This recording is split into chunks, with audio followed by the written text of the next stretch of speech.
ఏంట్రా 2 రోజుల నుంచి మన షాప్కి ఒక్క కస్టమర్ కూడా రావడం లేదు.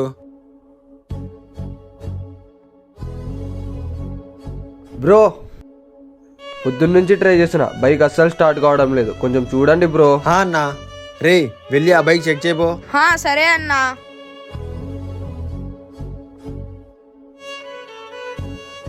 ఏం ప్రాబ్లం ఉందిరా?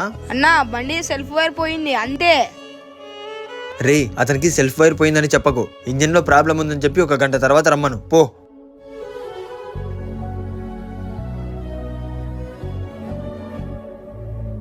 ఏమైందిరా, ఎందుకు వెనక్కి వచ్చావు? అన్నా నేను ఇలా చెప్తున్నాని తప్పుగా అనుకోవద్దు.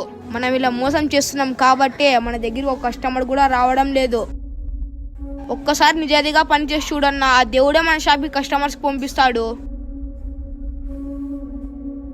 ఏ పనైనా కానీ మోసం చేస్తూ కాదు, నిజాయితీగా పని చేస్తూ బ్రతకాలి.